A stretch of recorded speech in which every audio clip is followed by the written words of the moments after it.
They thought they were uncovering a piece of forgotten history. During routine restoration work in the town's oldest park, landscapers unearthed a rusted tin box buried carefully beneath the roots of a maple tree planted in the early 1980s. Local volunteers gathered, assuming it was a time capsule, maybe buried by schoolchildren, maybe by a scout troop long gone. Someone joked about old candy wrappers and letters to the future, but when the lid was slowly pried open, the air shifted. Inside weren't mementos or keepsakes. There were yellowed scraps of paper, a child's crayon drawing folded twice, and, wrapped carefully in a worn velvet pouch, a single human tooth. Then they saw the message. Taped to the inside of the lid, written in neat, deliberate handwriting, were 7 words. She was never meant to be found. No one spoke. The laughter stopped, because suddenly this wasn't a time capsule. It was something else entirely, and it had waited underground for over 40 years. At first glance, it seemed harmless. The tin box was rusted at the edges, dented in places, and clearly decades old. It had been buried beneath a tree in a local park during a landscaping project. When it was opened, people expected coins, newspaper clippings, or maybe a letter from a classroom long gone. What they found instead silenced the group gathered around. Nestled among faded paper and a wrinkled drawing was a small velvet pouch. Inside it, carefully wrapped in cotton, was a single human tooth. It was dry, discolored by time, but unmistakably real. The kind of thing that shouldn't be there. Not in a time capsule. Not in a public park. The discovery was strange enough on its own, but it was the drawing that made it worse. It looked like it had been done by a child. Crude lines, bright colors, a house on one side and trees on the other. In the center was a stick figure girl with dark hair, standing alone. And in the upper right corner, scrawled faintly in pencil, Melody S., age 6. A search through public records confirmed what some had feared. In 1981, a girl named Melody Santiago went missing from that very park. She had been attending a local fair with her older cousin. At some point during the afternoon, she vanished. No screams, no struggle, no leads. The park had been searched, the lake dredged, but nothing was ever found. Until now. And now, decades later, her name had resurfaced, written in a child's hand, buried in a box, with a tooth that matched the age she had been when she disappeared. Everyone had assumed the box was a time capsule, planted by a school group, a scout troop, or a neighborhood committee decades ago. But as officials examined its contents more carefully, it became clear this wasn't a tribute to memory. It was a container of something far more personal and far more disturbing. There were no coins, no historic headlines, no letters to the future. Instead, the items inside seemed chosen with unsettling specificity. The child's drawing, the tooth in the velvet pouch, and a laminated school ID card with a name and photo. Melody Santiago, age 6. The ID had been protected from time, slipped behind a sheet of wax paper, and though yellowed, the photo was clear. Her eyes looked out in a way that felt too still, too fixed. The date on the back matched the year she disappeared, 1981.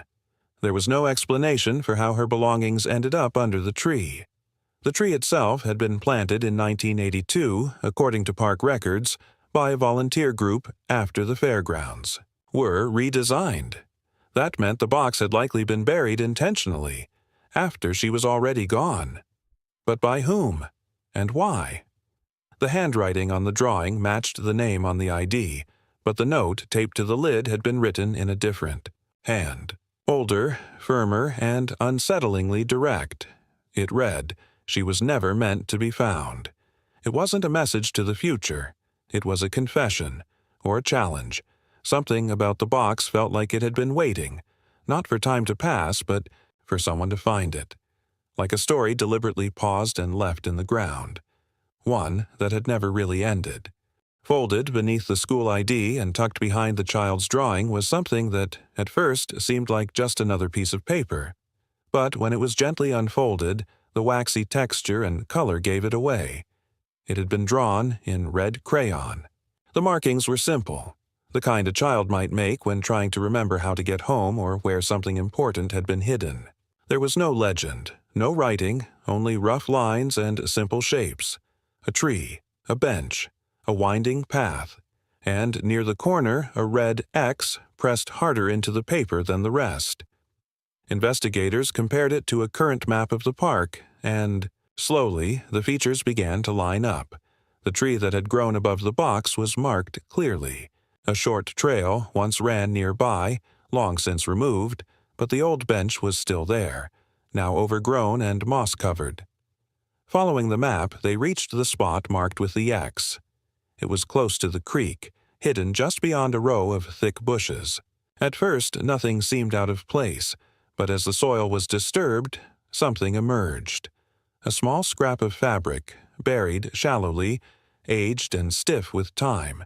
It looked like the collar of a shirt, the edges frayed and stained. Nearby, lodged, under a root, was a rusted metal snap and a pink plastic button. These details matched the outfit Melody had been wearing the day she disappeared, details that had been released in the original police report. Yet this area had never been searched, never mentioned. It was far enough from the fairground, just off the trail where a child could be lured quietly. The map wasn't decorative. It wasn't imagination. It was memory, or a message. Perhaps drawn by Melody herself. Perhaps drawn by someone who knew what had happened. And now, decades later, it had led them back to a place no one had ever thought to look. A place the ground had been holding still all this time. Among the contents of the box, nestled behind the crayon map and drawing, was an old photograph. It was folded once through the middle, and though slightly faded, the image was still clear enough to make out the faces. It showed a group of children, perhaps a class photo or a community event. They were all standing in front of the old community center that used to sit at the edge of the park, long since torn down. The children stood in rows, smiling in that awkward, unsure way kids often do when told to hold still. But off to the far left of the group, half in frame and noticeably distant from the others, was an adult woman. She wasn't smiling. She wasn't posing. Her expression was unreadable. She looked directly at the camera as if surprised to be captured in the frame. She wore dark sunglasses and had her hair tied back tightly, one hand resting on the shoulder of a small girl, who, after some comparison, appeared to be Melody. The girl's dress and shoes matched the outfit from the day she went missing, and the hand on her shoulder now felt like something more than affectionate. It felt possessive. Investigators scanned the photo and used facial analysis tools to identify as many people in it as possible. Most of the children were traced to local families who still lived in the area.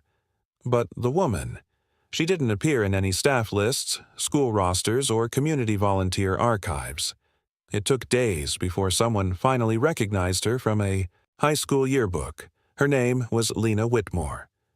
She had lived in the town for only a short period, renting a room near the park in 1980 and volunteering briefly at the local summer camp. Records showed she moved away just 2 weeks after Melody disappeared. No forwarding address, no family, nothing left behind. She was never questioned in the investigation, not because she was cleared, but because no one even remembered her being there. Her name had vanished from memory as efficiently as Melody's had from the park. A deeper background check revealed she'd died in 2003, in another state, under a different name, Lena Baird. No children, no obituary. Just a quiet death, far from the town she once lived in. But among her sparse personal effects was one last, strange detail. A drawer of photos, none of herself, but of young girls, cut from yearbooks, newspapers, flyers. It wasn't enough for proof, but it was more than coincidence. It raised the question no one wanted to voice. Had Lena buried the box not to forget, but to confess, or worse, to leave a message behind, not to reveal guilt but to share control. Whatever the answer, it was buried now with her. But her shadow had reappeared in the photo, and this time she wasn't anonymous. With the contents of the box now cataloged and the investigation officially reopened, the case of Melody Santiago moved once more into public awareness.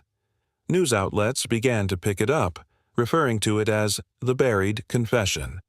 Though there were still no suspects, no arrests, and no clear explanation. What remained was a strange mix of evidence, personal, indirect, and quietly damning. The tooth was tested. Forensic analysts confirmed it belonged to Melody using preserved familial DNA.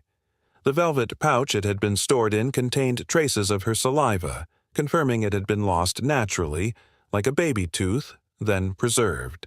That fact made it more disturbing. Someone had chosen to keep it, not discard it, to place it gently inside a soft case, and years later bury it as part of a carefully assembled collection of objects meant to be found. It wasn't just the physical evidence that left questions, it was the intent behind it. Who had created this strange memorial, and why?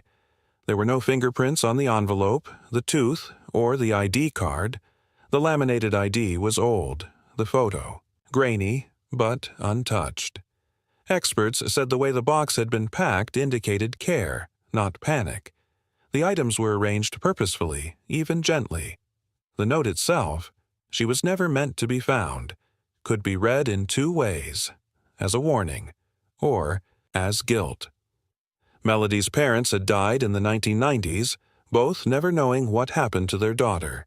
They had held annual vigils for years, attended by fewer people as time passed. Eventually, even the candles stopped. The park remained, trees grew taller, benches aged, and the grass returned over the places once lined with police tape.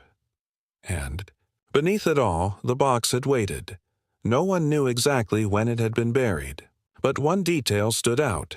The tree planted above it in 1982 bore a plaque that simply read, "In Memory." It didn't say of whom, and it had always been assumed to refer to a local war veteran. But the date didn't match any military loss. Someone had planted a tree and placed a marker, not for honor, but for silence. The box had not been sealed to lock something in. It had been planted so it could one day be opened, by someone, somewhere, when the weight of knowing grew too great. But its message was incomplete. Melody's body was never found. Her final moments, unknown. No one came forward. No new leads emerged. And yet, something had shifted. In the town's collective memory, in the whispers now revived in coffee shops and online forums, Melody was no longer forgotten. She was remembered, not because her story had ended, but because someone had buried the truth just close enough to the surface for it to rise again.